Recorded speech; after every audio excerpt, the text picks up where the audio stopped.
Date है आज 3 सितंबर 2021। ये सब टॉपिक कवर करेंगे इस क्लास में, उसके बाद क्वेश्चन करेंगे। फर्स्ट टॉपिक है Ladakh adopt state animal and state bird.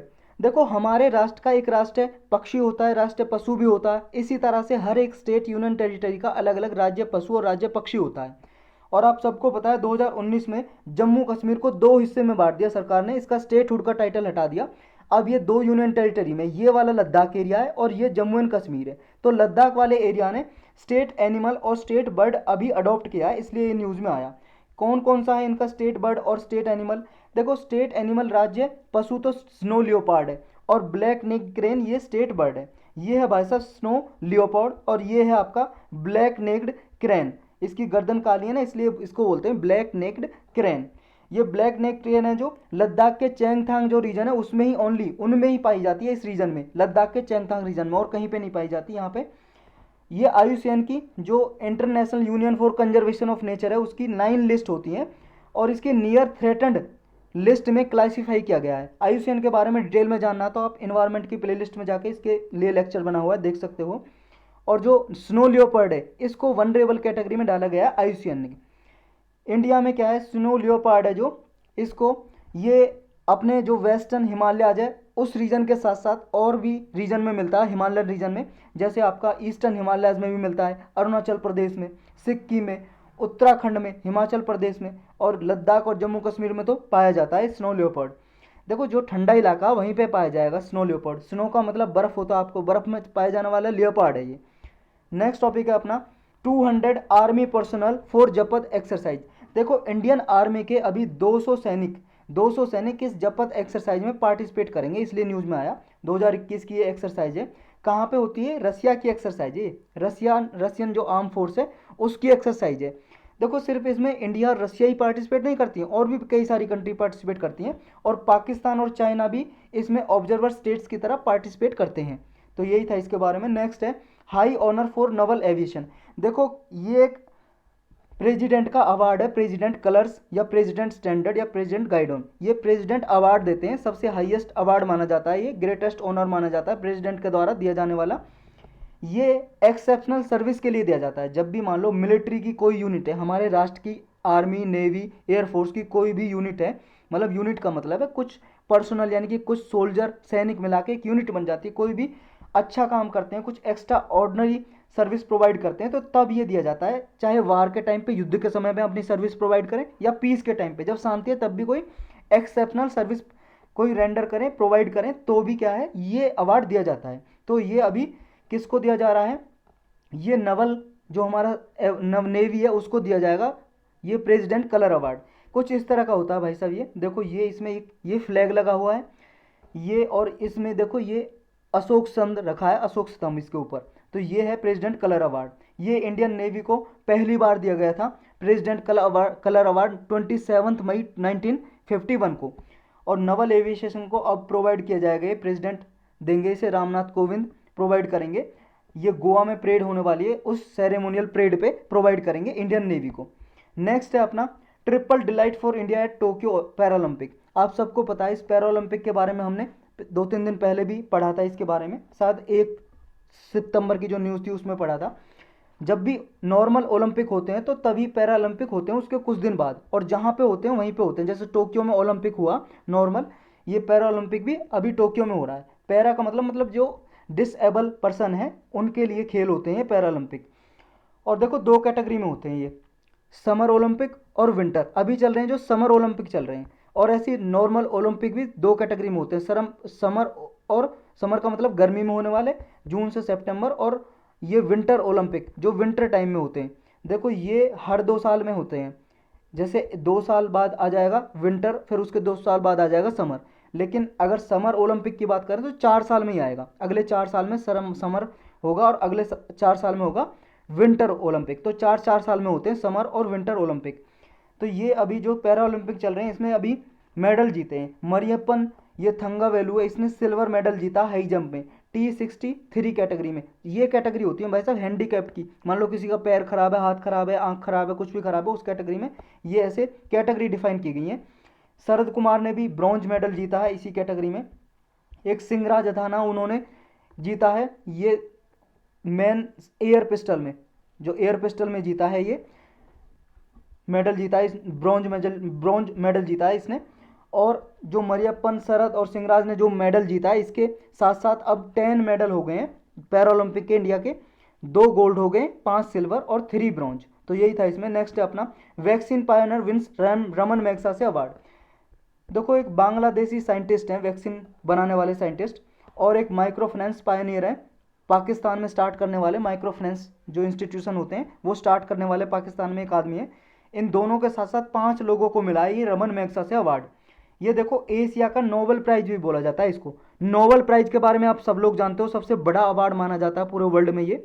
Sweden और नॉर्वे की अकेडमी देती है भाई साहब। ये देखो, ये है अपना स्वीडन और ये है नॉर्वे, यहाँ पे इनकी अकेडमी है, दोनों मिलकर देती हैं ये नोबेल प्राइज को। 6 कैटेगरी में दिया जाता है। तो एशिया में ये दिया जाता है रमन मैगसासे अवार्ड, मतलब एशियन नोबेल प्राइज बोला जाता है इसको, रमन मैगसासे अवार्ड को। ये कुछ इस तरह का दिखाई देता है भाई साहब ये अवार्ड, रमन मैगसासे अवार्ड। ये देखो जो बांग्लादेश के साइंटिस्ट हैं, वैक्सीन साइंटिस्ट फिरदौसी कादरी, और पाकिस्तान के जो पायनियर है माइक्रो फाइनेंस इंस्टीट्यूशन के मोहम्मद अजमत साकिब, इनके साथ साथ और लोगों को मिला है। फिलिपिनो फिशर को मिला है।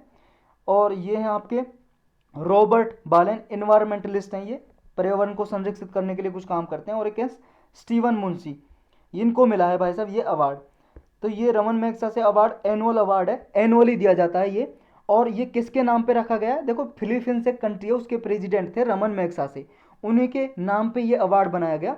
और एशिया में कोई भी मान लो, ये विद इन डेमोक्रेटिक सोसाइटी कोई भी मान लो कोई करेजियस सर्विस प्रोवाइड करता है पीपल्स के लिए या गवर्नमेंट्स के लिए, तो ये दिया जाता है अवार्ड। ये प्राइज एस्टेब्लिश किया था, बनाया गया था 1957 में। एक रॉक्स फेलर ब्रदर्स फंड, ये एक नॉन प्रॉफिट ऑर्गेनाइजेशन है, इसके ट्रस्ट के द्वारा बनाया गया था ये अवार्ड फिलीपींस के प्रेसिडेंट के नाम पे। और फिलीपींस आप जानते हो भाई साहब ये कंट्री कहाँ, एशियन कंट्री है ये भी। ये अपना हिंदुस्तान आपको दिखाई दे रहा है, ये आपका फिलीपींस है यहाँ पे, ये देखो ये फिलीपींस कंट्री है, एशियन कंट्री। तो ये इसके प्रेसिडेंट के नाम पे बनाया गया था ये अवार्ड 1957 में। और इस सबसे पहले ये अवार्ड किसको दिया गया था वो आपको याद करना जरूरी है, विनोबा भावे। विनोबा भावे को आप सब लोग जानते हो, हिस्ट्री में पढ़ा होगा आपने इनके बारे में। जब इंडिविजुअल सत्याग्रह स्टार्ट हुए थे 1941 में, तो सबसे पहले सत्याग्रही विनोबा भावे थे। सेकंड नंबर के थे जवाहरलाल नेहरू। आप सबको पता होगा महात्मा गांधी जी ने इनको फर्स्ट सत्याग्रही चुना था, चूज किया था, जो इंडिविजुअल सत्याग्रह चला था उसके बारे में आपने हिस्ट्री में पढ़ा होगा। और 1951 में इनको पहली बार सबसे पहला मैगसासे अवार्ड मिला था। नेक्स्ट टॉपिक है अपना रिजोल्यूशन 2593। देखो यूनाइटेड नेशन सिक्योरिटी काउंसिल में एक रिजोल्यूशन लाया गया जिसका नंबर ये याद रखना आपको 2593। ये किस लिए, ये भी याद होना चाहिए। ये इसलिए भाई साहब कि जो अभी अफगानिस्तान में आप सबको पता है तालिबान ने सत्ता हत्या ली, तालिबान का गवर्नमेंट बनने वाली है वहाँ पे। तो ये अफगानिस्तान के लिए रिजोल्यूशन अडॉप्ट किया है 30 अगस्त 2021 को। और इसलिए क्या गया ताकि जो भी वहाँ पे लोग रह रहे हैं वो उनको शेल्टर अच्छे से प्रोवाइड की जाए, सिक्योरिटी प्रोवाइड की जाए। और जो टेररिस्ट हैं आतंकवादी, उनको शेल्टर ना दी जाए कि ऐसा नहीं है वहाँ पे आतंकवादी आईसिस अलकायदा वहाँ पे जन्म लेने लगे और बढ़ावा देने लगे, और नेशन पे अदर नेशन पे कोई अटैक ना हो आसपास। अफगानिस्तान के आसपास भाई साहब ये नेशन है जो, इनको कोई सिक्योरिटी थ्रेट ना हो। ये अफगानिस्तान है जैसे अफगानिस्तान के आसपास वाला नेशन है जो, इन पे कोई अटैक ना हो। तो ये सिक्योरिटी होनी चाहिए, इसको इंश्योर करने के लिए ये रिजोल्यूशन लाया गया। इस रिजोल्यूशन को किसने रखा, फॉरवर्ड किया? यूएस, यूके और फ्रांस ने इसको फॉरवर्ड किया यूनाइटेड नेशन सिक्योरिटी काउंसिल में, और अडॉप्ट कर लिया गया ये। इसमें देखो 13 मेंबर, जो यूनाइटेड नेशन सिक्योरिटी काउंसिल आप सबको पता है 15 मेंबर होते हैं इसके, 5 परमानेंट मेंबर होते हैं और 10 नॉन परमानेंट मेंबर होते हैं, जिनमें नॉन परमानेंट मेंबर हर 2 साल में ये इलेक्ट किए जाते हैं, चूज किए जाते हैं, जिनमें मतलब 5 मेंबर 1 साल में, अगले 5 साल 5 मेंबर अगले साल में, मतलब 10 मेंबर 2 साल के लिए चूज किए जाते हैं। और ये जो 5 परमानेंट मेंबर है ये तो परमानेंट है ही, इनके बारे में आप जानती हो, यूएस, यूके, फ्रांस, चाइना और रसिया। अभी देखो 13 मेंबर ने इसके में वोट किया फेवर में, लेकिन 2 मेंबर हैं इसके, रसिया और चाइना परमानेंट मेंबर हैं, ये एब्सटेंड रहे वोटिंग से एब्सटेंड रहे। एब्सटेंड का मतलब है इन्होंने वोटिंग नहीं की, वोटिंग से एब्सटेंड रहे, एब्सटेंड फ्रॉम वोटिंग लिख लो यहाँ पे, वोटिंग आएगा। नेक्स्ट टॉपिक है अपना अपॉइंटमेंट ऑफ सुप्रीम कोर्ट जजेज। देखो अभी पहली बार 9 जज ने एक साथ सुप्रीम कोर्ट में स्वेरिंग इन यानी कि शपथ ली है, 9 जज को अपॉइंट किया गया पहली बार। और देखो जज को किस तरह से अपॉइंट करते हैं, फर्स्ट जज, सेकंड जज, थर्ड जज केसेस क्या हैं, कोलिजियम सिस्टम क्या होता है, ये सब प्रोसेस के लिए अलग से पॉलिटी की प्लेलिस्ट में लेक्चर देख सकते हो आप। ये एक लेक्चर मिल जाएगा, कोलिजियम सिस्टम, फर्स्ट जज, सेकंड जज, थर्ड जज केस का एक लेक्चर होगा 20 मिनट का लगभग, उसको देख सकते हो पूरा डिटेल में। हम सिर्फ ये पढ़ेंगे अभी न्यूज में क्यों आया है। 9 जजों ने, सुप्रीम कोर्ट के 9 जज ने अभी शपथ ली और शपथ दिलाई चीफ जस्टिस ऑफ इंडिया ने। ये 9 न्यू सुप्रीम कोर्ट के जज जो एडमिनिस्टर किए गए हैं, इनमें से देखो जस्टिस जो हैं अभी चीफ जस्टिस एन.वी. रमन, इन्होंने ओथ दिलाई। ये आपको याद रखना है कि सुप्रीम कोर्ट के जज को शपथ कौन दिलाता है, एन.वी. रमन यानी कि चीफ जस्टिस जो होते हैं सुप्रीम कोर्ट के, वही दिलाते हैं, हमारे चीफ जस्टिस ऑफ इंडिया। और ये फर्स्ट टाइम हिस्ट्री में ऐसा देखा गया सुप्रीम कोर्ट के जज एक साथ 9 जज ने ओथ लिए, शपथ लिए। और इसमें देखो अब सुप्रीम कोर्ट की जो स्ट्रेंथ है 33 हो गई है, एक सीजेआई और 32 जज हो गए हैं। वैसे टोटल जो स्ट्रेंथ अलोकेटेड की गई है, एक जज होता है और 33 मतलब एक चीफ जस्टिस और 33 जज होते हैं सुप्रीम कोर्ट के, यानी कि टोटल होती है 34। लेकिन अभी एक जज की सीट खाली पड़ी हुई वैकेंट है, एक जज की, तो टोटल अभी कितने हो गए 33, एक चीफ जस्टिस ऑफ इंडिया और 32 अदर जजेस सुप्रीम कोर्ट के। लेकिन टोटल स्ट्रेंथ आपको याद रखनी है 34 होती है, 1 चीफ जस्टिस ऑफ इंडिया और 33 जजेस। इनमें से देखो अभी क्या है, वुमन जजेस भी अपॉइंट किए गए हैं, तीन जजेस हो गए हैं, टोटल 4 हो गई हैं अब टोटल वुमन जजेस सुप्रीम कोर्ट में। और देखो जब ये बीवी नागर रत्ना एक वुमन जज हैं सुप्रीम कोर्ट की जो अभी अपॉइंट की गई हैं, ऐसा माना जा रहा है कि जब ये पहली चीफ जस्टिस ऑफ इंडिया बनेंगी 2027 में। क्योंकि देखो जो सीनियर होता है, सीनियर मोस्ट जज, उसी को चीफ जस्टिस ऑफ इंडिया बनाया जाता है और उसकी रिकमेंडेशन जो रिटायर होने वाले हैं वो करते हैं और कॉलेजियम सिस्टम के साथ।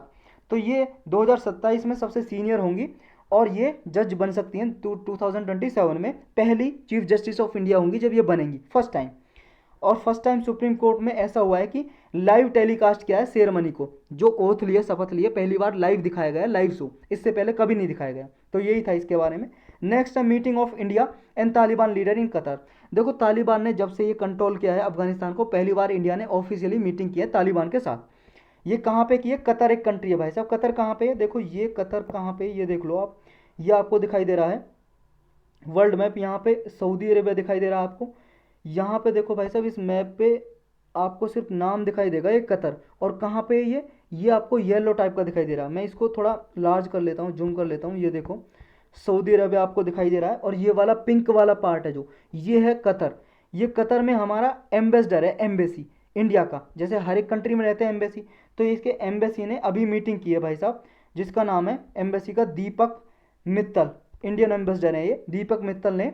तालिबान के पॉलिटिकल ऑफिस है यहाँ पे सऊदी अरबिया में, जिसका नाम है, यहाँ पे ऑफिस है जो ऑफिसर का नाम है शेर मोहम्मद अब्बास स्तानकेजाई, इसके साथ मीटिंग की है दीपक मित्तल ने। तो ये ऑफिशियल मीटिंग हुई है तालिबान के साथ पहली बार इंडिया की, जब से तालिबान कंट्रोल में आया है।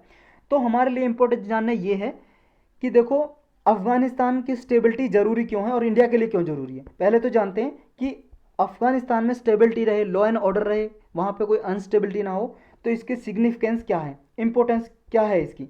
देखो एक तो जो नेबरिंग कंट्री है अफगानिस्तान के साथ, सेंट्रल एशियन कंट्रीज जैसे तजाकिस्तान, उज्बेकिस्तान, ये वाली कंट्री है भाई साहब अफगानिस्तान के पास।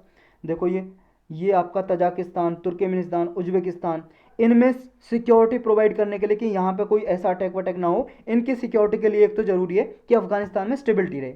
दूसरा ये यहाँ पे क्या है, जो एक्सट्रीमिस्ट ग्रुप हैं, जैसे जो आपके टेररिस्ट ऑर्गेनाइजेशन है जैसे लश्कर ए तैयबा, आईसिस, यहाँ पे ये अपना घर ना बना लें। मतलब कि कहने का मतलब यहाँ पे ये रीजन में दोबारा से ये स्टार्ट ना हो जाए, अपना आतंकवादी एक्टिविटी स्टार्ट ना कर दें, ये भी इंश्योर करना बहुत ज़रूरी है। नेक्स्ट है कि अफगानिस्तान आपको पता सेंट्रल एशिया में रिफ्यूजी क्राइसिस ना आ जाए, कि यहाँ से जो लोग क्या है तालिबान के डर से इधर उधर भाग रहे हैं, तो शरणार्थी इधर उधर कंट्री में भागे, तो रिफ्यूजी क्राइसिस ना आ जाए, इसकी मतलब इसके लिए ये अफगानिस्तान में स्टेबिलिटी होना बहुत ज़रूरी है। नेक्स्ट है कि सेंट्रल एशियन जो कंट्री है, इसके लिए शॉर्टेस्ट रूट है भाई साहब, अफगानिस्तान से होकर गुजरना पड़ता है इंडियन ओशन में जाने के लिए। जैसे मान लो इंडियन ओशन से गए तो अफगानिस्तान से होकर गुजरना पड़ता है, ये सेंट्रल एशियन की जो कंट्री है इनसे ट्रेड करने के लिए, तो ये ट्रेड के लिए भी बहुत इंपॉर्टेंट है। नेक्स्ट है कि अफगानिस्तान देखो रीजनल ट्रेड तो है ही है, कल्चरल और एक कनेक्टिंग ब्रिज सेंट्रल और रेस्ट ऑफ द वर्ल्ड से कनेक्ट करने के लिए ये इंपॉर्टेंट है। अब इंडिया के लिए जो तालिबान से इंगेज करना क्यों ज़रूरी है, इंडिया के लिए क्यों ज़रूरी है कि तालिबान से इंगेज करे, अफगानिस्तान से अच्छे रिलेशन रखे। देखो तालिबान, देखो अब क्या है, अफगानिस्तान पावर, अफगानिस्तान की पावर सारी अब तालिबान के हाथों में आने वाली है, तालिबान सरकार बनाने वाला है। और इसलिए अब ज़रूरी हो जाता है कि इंडिया तालिबान से बात करे। क्यों ज़रूरी हो जाता है, क्योंकि भाई साहब इंडिया ने बहुत ज़्यादा इन्वेस्टमेंट कर रखी है अफगानिस्तान में, लगभग $3 बिलियन की इसने असेट्स क्रिएट कर रखी है। उसको सिक्योर करने के लिए इंडिया को तालिबान के साथ बातचीत करनी ही पड़ेगी, क्योंकि आप सबको पता है जो अफगानिस्तान का पार्लियामेंट है, पार्लियामेंट तक भी इंडिया ने बनाया है, और वहाँ पे रोड रेलवेज बनाए हैं, और ट्रेड है, ट्रेड रिलेशन इंडिया और अफगानिस्तान की। तो इसको सिक्योर रखने के लिए, सुरक्षित रखने के लिए तालिबान से संपर्क करना बहुत ज़रूरी है। दूसरा ये है, अगर तालिबान के पाकिस्तान से अच्छे रिलेशन हो गए तो ये इंडिया के लिए अच्छा नहीं है। नेक्स्ट ये है, तालिबान के साथ पाकिस्तान, चाइना, रसिया, ईरान, ये चारों इंगेज हैं और अच्छे रिलेशन बनाने की कोशिश कर रहे हैं। अगर इनके अच्छे रिलेशन इनसे होंगे तो भाई साहब इंडिया के इंटरेस्ट के लिए ये बहुत ही डेट्रीमेंटल होगा, हानिकारक होगा। एक यूएसए ने मीटिंग की थी जिसको बोलते हैं क्वाड मीटिंग, एक यहाँ की रीजनल कनेक्टिविटी के लिए, जिसमें यूएस, उज्बेकिस्तान, अफगानिस्तान और पाकिस्तान की मीटिंग हुई थी, लेकिन इंडिया को इसमें इंक्लूड नहीं किया था। तो इंडिया को भाई साहब तालिबान के साथ डायरेक्टली बातचीत करनी पड़ेगी। नेक्स्ट है इंडिया के जो इफेक्ट हैं ट्रेड रिलेशन है अफगानिस्तान के साथ, और चाबहार पोर्ट के जरिए। तो चाबहार पोर्ट के जरिए जो होते हैं ये अफगानिस्तान के साथ ट्रेड रिलेशन, तो इनके लिए भी इंडिया को भाई साहब तालिबान से बात करने की ज़रूरत है। Next need of the hour अब क्या है, क्या करने की ज़रूरत है इस टाइम पे। देखो अर्जेंट नीड तो यही है, जो अफगान के सिविलियंस हैं, अफगानिस्तान के जो लोग रहते हैं उनकी सिक्योरिटी सेफ्टी बहुत ज़रूरी है, कि अगर कोई वहाँ से इवेकुएट करना चाहता है, निकलना चाहता है, उनको सेफली निकाला जाए। नेक्स्ट है कि अफगानिस्तान में जो भी मान लो सेंट्रल एशियन आर्किटेक्चर हैं, जैसे ये संघई कोऑपरेशन ऑर्गेनाइजेशन है, तो अफगानिस्तान के लिए यहाँ पे इनफ स्पेस होना चाहिए, यानी कि जो अभी अफगानिस्तान क्या है, इसका मेंबर नहीं है संघई कोऑपरेशन ऑर्गेनाइजेशन का, इंडिया पाकिस्तान इसके मेंबर हैं, तो इसमें अफगानिस्तान की मेंबरशिप दी जा सकती है आगे। नेक्स्ट है कि जो रिफ्यूजी क्राइसिस हो रहा है वहाँ पे, शरणार्थी इधर उधर जा रहे हैं, भाग रहे हैं, इधर उधर कंट्री में शरण लेना चाह रहे हैं, तो उनके लिए यूनिफाइड एक्शन की ज़रूरत है, ताकि उनकी सेफ्टी सिक्योरिटी प्रोवाइड की जा सके उनके लिए। नेक्स्ट है कि इंडिया को तालिबान के साथ इंगेज करना इसलिए भी ज़रूरी है, जो इंडिया के इमीडिएट नेबर्स हैं उनकी सिक्योरिटी के लिए। तो यही था इसके बारे में। नेक्स्ट टॉपिक है अपना सार्क। देखो सार्क भी अफगानिस्तान की वजह से न्यूज़ में आया। सार्क का मेंबर है अफगानिस्तान, 8 मेंबर है भाई साहब सार्क के। कौन कौन से मेंबर है, देखो 8। देखो जब भी आपको कोई मेंबर कंट्री किसी भी ऑर्गेनाइजेशन के याद करने हो ना, मैप को सामने रख के करो, आपको जल्दी से याद हो जाएंगे। जैसे सार्क के नेशन याद करने, 8 मेंबर हैं, देखो अभी आपको याद हो जाएंगे। कौन कौन से 8 मेंबर, बस इंडिया के अराउंड जो कंट्री हैं उनको आप याद रख लो। इंडिया के अराउंड कौन सी है, नेपाल, बांग्लादेश, पाकिस्तान, अफगानिस्तान, ये कितनी हो गई, 1 2 3 4 5, 5 हो गई। एक श्रीलंका, 6 हो गई। एक मालदीव, 7 हो गई। और एक आपका कौन सा बचा है इसके आसपास, भूटान, ये भूटान हो गया। ये साउथ एशियन कंट्री है। म्यांमार नहीं आता इसमें, यह बात रख दी है म्यांमार, क्योंकि साउथ ईस्ट एशियन नेशन में आता है, साउथ एशियन कंट्री इसके मेंबर हैं। तो ये हैं भूटान, नेपाल, बांग्लादेश, इंडिया, पाकिस्तान, अफगानिस्तान, मालदीव और श्रीलंका, ये 8 कंट्री इसके नेशन हैं। तो इसमें क्या है, ये इसमें अफगानिस्तान इसका मेंबर है। तो भाई साहब अफगानिस्तान में आप सबको पता है अभी क्राइसिस चल रहा है, संकट चल रहा है, तो इसकी मेंबरशिप आगे, इसकी फ्यूचर मतलब रहेगा, सार्क के साथ नहीं रहेगा, इसलिए ये सार्क अभी आया है न्यूज़ में। तो सार्क के बारे में हमारा मेन मोटिव है जानना कि सार्क है क्या। सार्क की फुल फॉर्म है south Asian association for regional cooperation. ये एस्टेब्लिश किया गया था, एक रूल चार्टर बना के, रूल बना के, ढाका में एक मीटिंग हुई थी 8 दिसंबर 1985 को, इसको सेटअप किया गया था। अफगानिस्तान इसका पहले मेंबर नहीं था, बाद में बना। इसका 13th एनुअल समिट हुआ था, मीटिंग हुई थी सार्क की 2005 में, तब इसका मेंबर बना था अफगानिस्तान, और सबसे न्यूएस्ट मेंबर अफगानिस्तान है, उसके बाद कोई मेंबर नहीं बना। टोटल अभी 8 मेंबर है। इसका हेडक्वार्टर, मुख्यालय कहाँ पे, सेक्रेटेरिएट, मुख्यालय भाई साहब नेपाल की जो कैपिटल है, राजधानी काठमांडू में है।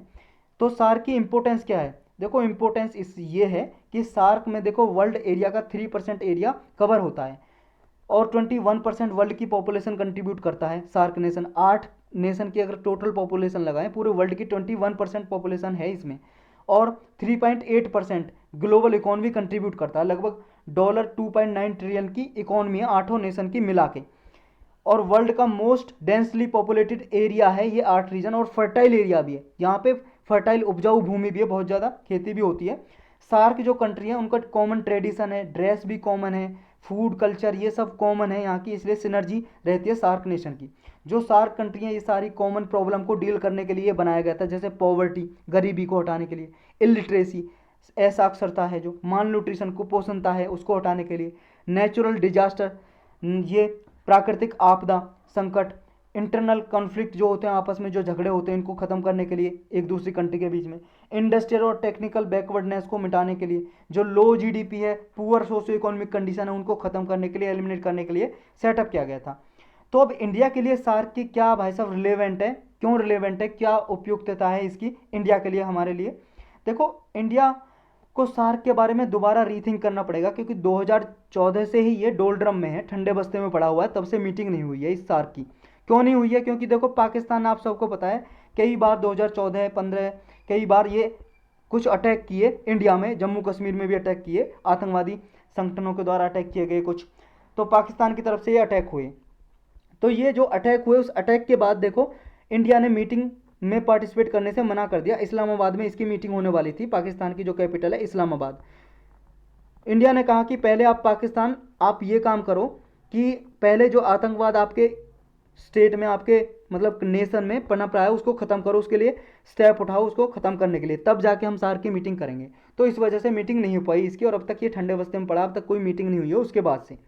तो दोबारा इंडिया को सोचने की ज़रूरत है, क्योंकि देखो इंडिया ने स्टार्ट कर दिया था, सार्क की मीटिंग हो नहीं रही थी, लेकिन बिम्स्टेक के साथ ये मीटिंग करना स्टार्ट कर दिया। और बिम्स्टेक में कई सारे नेशन है, 7 नेशन है इसमें। इसमें कौन से कंट्री हैं 7? देखो इसमें ये वाले कंट्री हैं, इंडिया, बांग्लादेश, और आपका भूटान, नेपाल, कितनी हो गई? 4 कंट्री, और ये 5 म्यांमार, और एक है थाईलैंड, ये 6 कंट्री हो गई, और एक है आपका श्रीलंका। ये 7 कंट्री हैं, 7 नेशन है। लेकिन देखो इसमें म्यांमार और थाईलैंड भी है, साउथ ईस्टर्न नेशन। तो इसका ये कहते हैं कि सार्क इसलिए ज़रूरी है क्योंकि बिम्स्टेक वो सारी कंडीशन फुलफिल नहीं करता जो सार्क करता है। क्योंकि बिम्स्टेक देखो सार्क को रिप्लेस नहीं कर सकता, क्योंकि इनकी हिस्ट्री और आइडेंटिटी इन नेशन की अलग है, और जो सार्क नेशन है 8 नेशन उनकी लगभग सेम है। इसमें थाईलैंड, म्यांमार आ जाते हैं, थाईलैंड की कल्चर अलग है और सारे नेशन की कल्चर अलग है, तो कल्चर मैच नहीं खाती इनकी। और नेक्स्ट है कि बिम्स्टेक का फोकस क्या है? बे ऑफ बंगाल रीजन है, जो ये वाला रीजन है भाई साहब, इस वाले रीजन को परम ज़्यादा ग्रोथ करना है। ये जो रीजन है आपका, ये वाला बे ऑफ बंगाल का रीजन, क्योंकि ये वाली कंट्री इसके आसपास है, तो इस रीजन को डेवलप करना ज़्यादा इसका फोकस है। तो इसलिए क्यों है? क्योंकि इसका जो साउथ एशियन नेशन है उसमें कोई इतना फोकस नहीं है। साउथ एशियन जो कंट्री है वो फोकस करता है सार्क ऑर्गेनाइजेशन। तो इंडिया को सार्क नेशन के साथ इंगेज करने की जरूरत है। तो यही था इसके बारे में। नेक्स्ट है अपना कोर सेक्टर लॉग्स 9.4% ग्रोथ। देखो जो कोर सेक्टर आते हैं, 8 सेक्टर आते हैं कोर सेक्टर में, 8 इंडस्ट्रीज हैं, जैसे स्टील हो गया, क्रूड ऑयल हो गया, कोयला हो गया, ऐसे 8 नेशन है, वो देखेंगे हम, मतलब 8 वो हैं सेक्टर, 8 इंडस्ट्रीज हैं।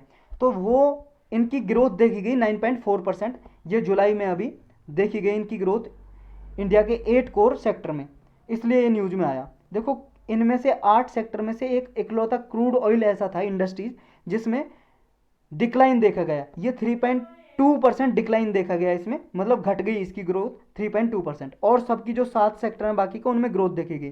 जैसे लगभग जो सीमेंट है उसके प्रोडक्शन में फास्टेस्ट ग्रोथ देखी गई 21.8%। बस ये आप याद रखो, बाकी के कितनी ग्रोथ देखी गई वो मत याद रखो, क्योंकि सीमेंट में सबसे ज़्यादा ग्रोथ देखी गई है, तो इसको देखो, बाकी 21.8% ग्रोथ देखी है इसमें। नेक्स्ट है कि जो ग्रोथ है इंडिया की ओवरऑल जो ग्रोथ है वो तो देखो कॉन्टैक्ट कर गई है, घटी है 7.6%, आप सबको पता है कॉन्टैक्ट कर गई है। उसके बावजूद कोर सेक्टर है उनमें ग्रोथ देखी गई है। इसके बाद जो 8 कोर सेक्टर हैं ये इंडस्ट्रीज के, जो इनमें क्या है, जो फर्स्ट क्वार्टर था अप्रैल से जुलाई 2019 के अगर कंपैरिजन करें उसके मुकाबले 2021-22 का 4 मंथ हैं जो पहले, उनको कंपैरिजन करें 2019 से, तो 1.5% लोअर रहा है, कम रहा है। लेकिन ओवरऑल जुलाई में ये ग्रोथ रही है 9.4% की। लेकिन 2019 के मुकाबले हम करें कंपैरिजन तो कम रहा है, 1.5% कम रहा है। अब ये कोर सेक्टर क्या है इनको जान लेते हैं। देखो 8 कोर सेक्टर इंडस्ट्रीज आती हैं इसमें, जो एक इंडेक्स निकालती है भाई साहब, सीएसओ सेंट्रल स्टैटिस्टिकल ऑर्गेनाइजेशन, जिसको हर मंथली जारी करती है, इंडेक्स ऑफ इंडस्ट्रियल प्रोडक्शन, ये इंडेक्स का नाम है आईआईपी। उसमें ये देखो 40.2% कंट्रीब्यूट करते हैं 8 कोर सेक्टर जो इंडस्ट्रीज हैं। ये कौन कौन सी हैं? 8 कोयला है इसमें, कोल, क्रूड ऑयल है भाई साहब कच्चा तेल, नेचुरल गैस है प्राकृतिक गैस, रिफाइनरी प्रोडक्ट्स हैं, फर्टिलाइजर है खाद, स्टील की इंडस्ट्रीज हैं, सीमेंट बनाने वाली कंपनियां हैं, इलेक्ट्रिसिटी पैदा करने वाली कंपनियां हैं। तो ये 8 सेक्टर हैं। इनमें कितनी ग्रोथ हुई है तो आईआईपी में ये काउंट करते हैं, जब इंडेक्स निकालते हैं ना कितनी ग्रोथ किस सेक्टर में हुई है, तो आईआईपी में इन 8 सेक्टर का 40.27% कंट्रीब्यूशन है। समझ गए। तो आईआईपी में और कौन से सेक्टर आते हैं, देखो मेनली इसमें 3 सेक्टर आते हैं आईआईपी में। एक तो है माइनिंग, एक है इलेक्ट्रिसिटी और एक है मैन्युफैक्चरिंग। समझ गए। तो मैन्युफैक्चरिंग आप सबने देखा यहाँ पे, मैन्युफैक्चरिंग, इलेक्ट्रिसिटी, मैन्युफैक्चरिंग में ये सारे आ जाएंगे, सीमेंट, स्टील, फर्टिलाइजर, मैन्युफैक्चरिंग ही तो करते हैं। और इलेक्ट्रिसिटी में इलेक्ट्रिसिटी आ जाएगा, और माइनिंग में माइनिंग जो खदानों को खोदते हैं वो वाले सेक्टर। तो ये 3 सेक्टर आते हैं इसमें आईआईपी में। आईआईपी को देखो शॉर्ट टर्म चेंजेस देखे जाते हैं इसमें, ये लगभग मंथली पब्लिश की जाती है ये इंडेक्स। और कौन करता है, ministry of statical and programme implementation के अंदर ये आता है, सीएसओ, सेंट्रल स्टैटिकल ऑर्गेनाइजेशन। ये ऑर्गेनाइजेशन इसको रिलीज करती है, पब्लिश करती है मंथली। तो बस इतना याद रखना है इसमें। नेक्स्ट टॉपिक है अपना इरावेडी डॉल्फिन। ये है भाई साहब इरावेडी डॉल्फिन। इरावेडी देखो म्यांमार में एक रिवर का नाम है, नदी का, और वहाँ पे मोस्टली ये पाई जाती है, इसी के नाम पे इसका नाम रखा है इरावेडी डॉल्फिन, मतलब नेटिव स्पीसीज है वहाँ का इरावेडी रिवर का ये इरावेडी डॉल्फिन। तो ये भाई साहब अभी इसलिए न्यूज में आई क्योंकि 8 डॉल्फिन की डेथ हो गई है पिछले 8 महीने में उड़ीसा में, क्योंकि उड़ीसा की जो चिल्का लेक है, चिल्का झील, उसमें भी मिलती है। देखो ये आप सबको पता है, उड़ीसा दिखाई दे रहा होगा आपको, उड़ीसा, ये उड़ीसा के ये चिल्का लेक है भाई साहब, ये वाली चिल्का लेक है। और देखो ये 8 जो डेथ हो गई हैं डॉल्फिन की, ये जो डॉल्फिन है इरावेडी डॉल्फिन, डॉल्फिन की बहुत सारी कैटेगरी होती है, 3-4 कैटेगरी की पाई जाती है। डॉल्फिन पे स्पेशल लेक्चर बना हुआ है इन्वायरमेंट की प्लेलिस्ट में, आप देख सकते हो। इसमें सिर्फ इरावेडी डॉल्फिन के बारे में डिस्कस करेंगे हम। ये जो हमारा Indian wild life protection act है 1972 का, इसके 6 लिस्ट हैं। इसकी 6 लिस्ट में से शेड्यूल 1 में पाया जाता है, मतलब शेड्यूल 1 में लिस्टेड किया गया, मतलब हाईएस्ट प्रोटेक्शन दी जाती है। और जो IUCN है, international union for conservation of nature, इसकी रेड लिस्ट की एंडेंजर्ड स्पीसीज कैटेगरी में आता है ये। देखो ये बहुत सारे नेशन में पाया जाता है, जैसे साउथ और साउथ ईस्ट एशिया है, वहाँ पे इरावेडी डॉल्फिन इरावेडी रिवर है म्यांमार की, वहाँ पे पाया जाता है। माखाम रिवर है इंडोनेशिया बोर्निया की, वहाँ पे पाया जाता है। मैकोंग रिवर है, चाइना से आती है मैकोंग रिवर, ये वहाँ पे भी पाया जाता है। जो ये वाला रीजन है भाई साहब देख लो, ये जो ग्रीन ग्रीन रीजन दिखाई दे रहा है आपको, ये आपको दिखाई दे रहा है अपना हिंदुस्तान, ये बांग्लादेश, ये म्यांमार। तो ये वाला जो रीजन दिखाई दे रहा है ग्रीन, ये ग्रीन रीजन में ये पाई जाती है डॉल्फिन, इरावेडी डॉल्फिन। तो ये रीजन आपको याद रखने हैं इसके। इसमें क्या है, जो इसकी पॉपुलेशन है, अच्छी खासी पॉपुलेशन उड़ीसा की चिल्का लेक के पास पाई जाती है। और थाईलैंड में ये एक सोंखला लेक है, थाईलैंड। थाईलैंड आप सबको पता है कहाँ पे, ये भाई साहब थाईलैंड है, ये वाला थाईलैंड है, म्यांमार के पास है जो थाईलैंड नेशन है। तो थाईलैंड में सोंखला लेक है, उसके पास भी इसकी अच्छी खासी पॉपुलेशन पाई जाती है। तो ये चिल्का लेक के बारे में थोड़ा डिस्कस कर लेते हैं। चिल्का लेक देखो एशिया की सबसे बड़ी लेक है और वर्ल्ड की सबसे सेकंड लार्जेस्ट लेगून है। एशिया की सबसे लार्जेस्ट लेगून लेक है और सेकंड लार्जेस्ट पूरे वर्ल्ड की। लेगून क्या होता है भाई साहब, लेगून देखो ऐसे होता है, जो ये चिल्का लेक है ना उड़ीसा की, ये क्या है, समुद्र से कनेक्टिविटी है, पूरी टच नहीं है। देखो यहाँ पे कुछ लैंड है और समुद्र से कनेक्ट है ये, मतलब समुद्र का खारा पानी भी टच करता है इसको। तो समुद्र को से जो कनेक्टिविटी रहती है इसको लेगून बोलते हैं, लेगून लेक हो गई। तो ये लेगून लेक पूरे वर्ल्ड की सेकंड लार्जेस्ट लेक है और पूरे एशिया की सबसे बड़ी है। यहाँ पे क्या है, माइग्रेटरी बर्ड विंटर सीजन में, सर्दियों में माइग्रेटरी बर्ड आते हैं उड़ के, रसिया से यहाँ पे आते हैं। 1981 में चिल्का लेक को वेटलैंड डिक्लेयर कर दिया था, रामसार साइट बना दिया था रामसार कन्वेंशन के अकॉर्डिंग। और रामसार साइट क्या होता है, स्पेशल लेक्चर बना हुआ है एनवायरनमेंट की प्लेलिस्ट में देख सकते हो, वैसे ऑलरेडी कई बार डिस्कस कर चुके हैं हम। और ये चिल्का लेक में इरावेडी डॉल्फिन तो पाई जाती है, अट्रैक्टिव है। यहाँ पे एक सतपदा ये आइलैंड है, वहाँ पे पाई जाती है। और ये सतपदा आइलैंड कहाँ पे, मैच द फॉलोइंग में पूछा जा सकता है भाई साहब, ये लिख के रखना आप। चिल्का लेक के पास है उड़ीसा में। और यहाँ पे एक नाला बना आइलैंड भी है, यहाँ पे इसको 1987 में बर्ड सेंचुरी डिक्लेयर कर दिया था। तो नाला बना आइलैंड कहाँ पे, ये भी आपको याद रखना है, चिल्का लेक के पास है। एक यहाँ पे कलीजाई टेम्पल है, ये चिल्का लेक के पास ही आइलैंड पे लोकेटेड है, चिल्का लेक के पास कलीजाई टेम्पल। तो ये भी आपको याद रखना है। नेक्स्ट है टॉपिक अपना, no SC ST OBC quota for NRI appearing for NEET. देखो नीट का एग्जाम होता है भाई साहब MBBS और BDS के लिए, जो डॉक्टर बनना चाहते हैं उनके लिए एग्जाम होता है 12वीं के बाद भी, और एमबीबीएस करने के बाद आगे पढ़ाई करनी है तो भी नीट का एग्जाम देना पड़ता है, दोनों कैटेगरी में होता है। तो ये जो एनआरआई होते हैं, नॉन रेजिडेंट इंडियन, ये एनआरआई क्या होते हैं? देखो, जब कोई आदमी हमारे देश से 180 डे या उससे ज़्यादा साल में, एक साल में 182 दिन या उससे ज़्यादा बाहर के नेशन में रहे, किसी भी कंट्री में रहे, तो उसे एनआरआई डिक्लेयर कर देते हैं, नॉन रेजिडेंट इंडियन। या फिर ऐसा भी हो सकता है पिछले 4 साल में वो 365 दिन बाहर रहा है, और एक साल में ऐसा ना हो 60 डेज तो कम से कम बाहर रहा है एक साल में, और टोटल 4 साल का मिलाएं तो वो 365 डेज रहा है, तब उसको क्या कर देते हैं? एनआरआई डिक्लेयर कर देते हैं, नॉन रेजिडेंट इंडियन। लेकिन रहता इंडिया का सिटीजन है, भारत की नागरिकता रहती है, लेकिन एनआरआई हो गया, नॉन रेजिडेंट इंडियन, इंडिया में नहीं रहता, बाहर रहता है। तो इनके लिए क्या है, मिनिस्ट्री ऑफ हेल्थ अफेयर ने कहा है कि नीट के एग्जाम में जो national eligibility and cum interest test होता है भाई साहब, एमबीबीएस करने के लिए, डॉक्टर बनने के लिए, 12वीं के बाद होता है एमबीबीएस का, और एमबीबीएस के बाद एक और टेस्ट होता है बीडीएस। आगे पढ़ाई करना चाहते हो, मान लो एमबीबीएस के बाद स्पेशलाइजेशन में आप पढ़ाई करना चाहते हो, तो बीडीएस के लिए भी ये होता है, समझ गए? तो ये इसमें जो कोटा होता है एससी एसटी ओबीसी का, वो एनआरआई के लिए नहीं रहेगा, ये बोला है अभी। तो ये इतनी सी बस न्यूज़ है। और नीट क्या है, एनआरआई क्या है, इसको हम ऑलरेडी जान चुके हैं, इसको पॉज करके आप पढ़ सकते हो, इसका स्क्रीनशॉट ले सकते हो आप। नीट का एग्जाम पढ़ चुके हैं ऑलरेडी। एक बात याद रख लो कि नीट का एग्जाम कंडक्ट कौन कराता है? इसे नेशनल टेस्टिंग एजेंसी कराती है। जैसे आपका देखो, आप आईएएस की तैयारी करते हो, सिविल सर्विस का एग्जाम की तैयारी कर रहे हो, सिविल सर्विस एग्जाम जिसमें आईएएस आईपीएस की रैंक होती है, ये मतलब पोस्ट होती है, तो ये सिविल सर्विस एग्जाम कंडक्ट कौन कराता है? कौन सी ऑर्गेनाइजेशन है? UPSC, union public service commission. ऐसे ही देखो, इसको कौन कंडक्ट कराता है नीट एग्जाम को? नेशनल टेस्टिंग एजेंसी, ऑर्गेनाइजेशन है एक। नेक्स्ट टॉपिक है अपना, what did America achieve in Afghanistan in 20 year. Afghanistan में आप सबको पता है, ये जो अमेरिका है पिछले 20 सालों से था, 2001 से, और अब छोड़ के चला गया है। तो क्या अचीव किया अमेरिका ने, ये इसमें दिया गया थोड़ा मतलब निचोड़ के। रिसेंट विद्रॉल किया है यूएस ट्रूप, मतलब यूएस के जो सैनिक है बाहर निकल गए हैं अफगानिस्तान से, 2 डिकेड तक रहे थे यहाँ पे टेरर से वार लड़ने के लिए, मतलब आतंकवादियों से युद्ध लड़ने के लिए रहे थे यहाँ पे। 2 डिकेड, एक डिकेड में 10 साल होता है, यानी कि 20 साल रहे थे। तो 20 साल में क्या अचीव किया इन्होंने? देखो, यूएस के प्रेसिडेंट ने, जो बाइडन है, जो बाइडन, उन्होंने अपने भाषण में बोला कि हमने देखो यहाँ पे अलकायदा को थवाट करने के लिए, थवाट का मतलब है स्टॉप करना, रोकना। अलकायदा एक टेररिस्ट ऑर्गेनाइजेशन है, यानी कि आतंकवादी संगठन, इसको रोकने के लिए हमने यहाँ पे अफगानिस्तान में आए थे।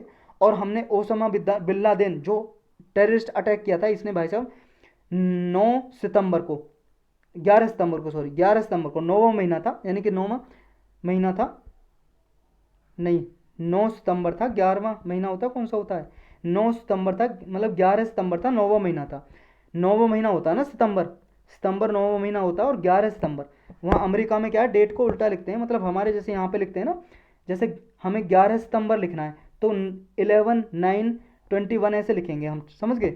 और वहाँ पे अमेरिका में ये पैटर्न अडॉप्ट करते हैं कि 9 पहले, मतलब मंथ पहले, फिर डेट बाद में, और फिर ईयर। और हमारे यहाँ कैसे लिखते हैं, पहले डेट, फिर महीना, और फिर ईयर। तो वहाँ पे पहले क्या आता है, पहले महीना आता है, मंथ।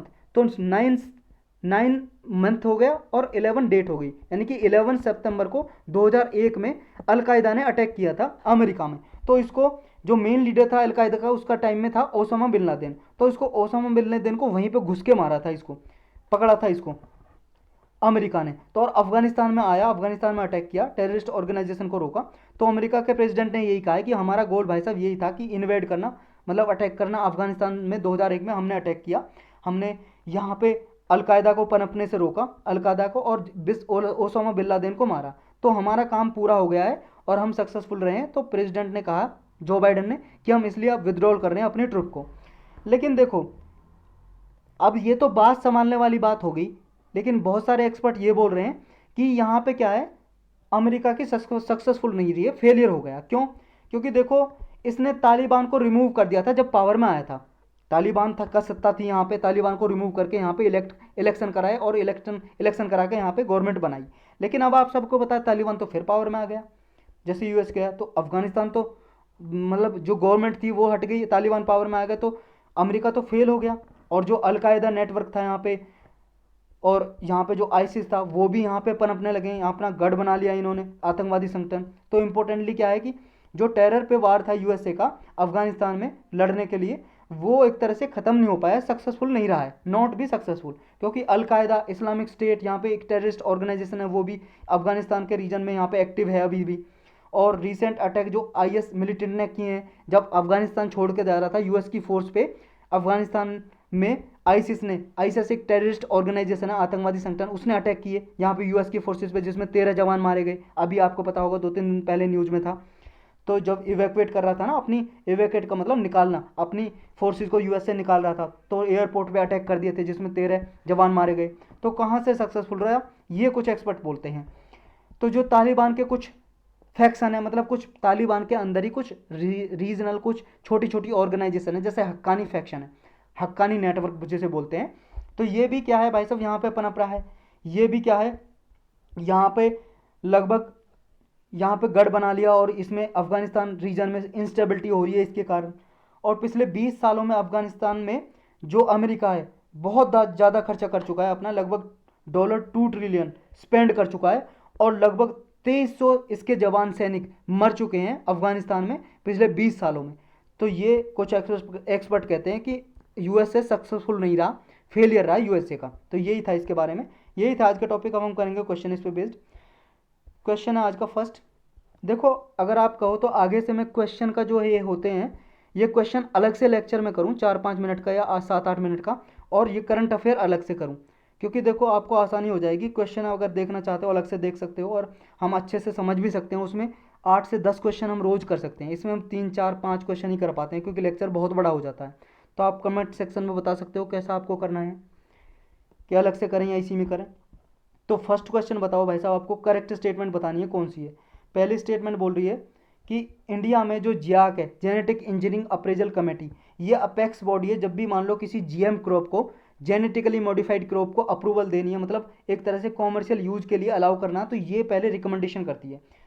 नेक्स्ट है कि अगर कोई मान लो जियाक ने कोई जीएम क्रॉप अप्रूवल नहीं दी है और गवर्नमेंट ने अप्रूवल नहीं दी है, वैसे तो ये रिकमेंडेशन करती है, approval final ministry of environment देती है। तो अगर मान लो किसी जीएम क्रॉप को अप्रूवल नहीं मिली है, तो कोई भी प्राइवेट कंजप्शन के लिए उस क्रॉप को उगाया जा सकता है, लेकिन कॉमर्शियल पर्पज के लिए नहीं, मतलब अपने खाने पीने के लिए उगाया जाएगा, लेकिन किसी को बेचने के लिए उगाई नहीं जाएगी। क्या ये सही है? 1 2 दोनों से ही दोनों गलत। देखो भाई साहब दूसरी गलत है, किसी को अप्रूवल नहीं मिली है ना क्रॉप को, तो वो ना तो प्राइवेट कंजम्पशन के लिए और ना ही कॉमर्शियल यूज के लिए यूज कर सकते हैं, उसको ना ही उगा सकते हैं अपने इंडिया में। अगर कोई उगाएगा तो जेल भी हो सकती है, फाइन भी लग सकता है। तो सिर्फ 1 करेक्ट है ए। और जियाक वही बॉडी है जो जेनेटिकली मॉडिफाइड क्रॉप को देती है अप्रूवल। और जेनेटिकली मॉडिफाइड जीएम क्रॉप क्या है, देखो ये एसटीबीटी पे एक लेक्चर बना हुआ है, एसटीबीटी कॉटन, उसमें जाके आप देख सकते हो। इसके एसटीबीटी कॉटन क्या है इसके बारे में पता चलेगा, जीएम क्रॉप क्या है उसके बारे में पता चलेगा। ये साइंस एंड टेक की प्लेलिस्ट में जाके आप देख सकते हो, जहाँ पे सिंपल सीएससी लिखा है उस पर क्लिक करोगे प्लेलिस्ट आ जाएगी, वहाँ पे साइंस एंड टेक की प्लेलिस्ट पे जाके आप देख सकते हो लेक्चर। नेक्स्ट बताना, ऑफ बजट बोरोइंग के रिगार्डिंग स्टेटमेंट दिए, कौन सी स्टेटमेंट करेक्ट है ऑफ बजटिंग के रिगार्डिंग। ऑफ बजटिंग जो बोरिंग होती है, ये कंट्री की जो फिजिकल डेफिसिट होता है उसको with in a certain limit के में रखती है। और जो ऑफ बजट बोरिंग होती है, ये हमारी जो फिजिकल इंडिकेटर होते हैं उसका पार्ट नहीं होता, और फिजिकल इम्प्लीकेशन कोई भी नहीं होता इसका। नेक्स्ट है कि जो पब्लिक सेक्टर बैंक होते हैं, जैसे एसबीआई है, पंजाब नेशनल बैंक है, ये पब्लिक सेक्टर जो बैंक है, इनको ऑथराइज नहीं है, इनके पास अथॉरिटी नहीं है कि ये ऑफ बजट जो एक्सपेंसेस होते हैं, जो भी खर्चे होते हैं ऑफ बजटिंग को, उनको फंड करें, उनको फंड दें कि पैसा दें उनके लिए। तो आपको बताना करेक्ट कौन सा, 1 2 1 3 2 3 या ऑल ऑफ दी अबव। देखो तीसरा बिल्कुल गलत है, क्योंकि पब्लिक सेक्टर बैंक भी ये ऑथराइज है फंड देने के लिए ऑफ बजट एक्सपेंसेस के लिए, तो इसलिए गलत हो जाता है, इसलिए हमारा 1 करेक्ट हो जाएगा ए।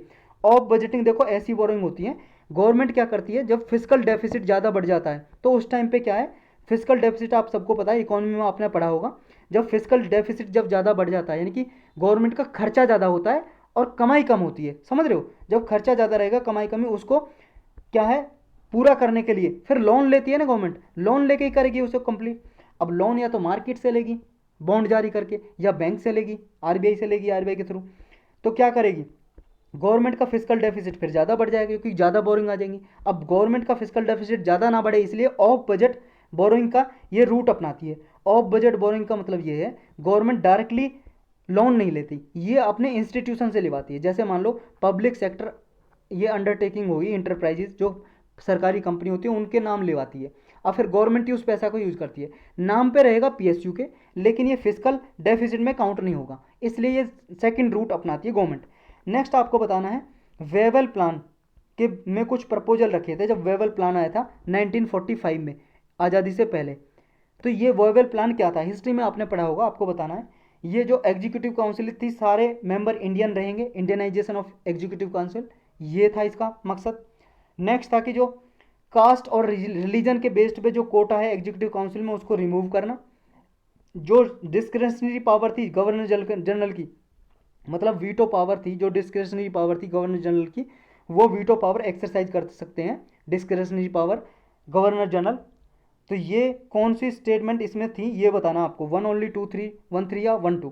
देखो भाई साहब, तीसरा भी नहीं था, दूसरा भी नहीं था, एक था बस, तो ये 1 करेक्ट हो जाएगा, क्योंकि इसमें कास्ट रिलीजन बेस्ड पे कोटा को हटाना कोई मकसद नहीं था इसका, और ना ही जो गवर्नर जनरल थे अगर वीटो पावर उन्हें करनी है तो ये कर सकते थे जो मिनिस्टर थे उनकी एड एंड एडवाइस पे, तो ये था उसमें प्रोविजन। तो इसका आंसर ये हो जाएगा। नेक्स्ट आपको बताना, क्विट इंडिया मूवमेंट के रिगार्डिंग कुछ स्टेटमेंट दी हुई है, आपको बताना है इसमें महात्मा गांधी जी ने कुछ जनरल इंस्ट्रक्शन दी थी जब ये क्विट इंडिया मूवमेंट यानी कि भारत छोड़ो आंदोलन चला था, तो वो कौन कौन सी इंस्ट्रक्शन दी थी ये बताना आपको।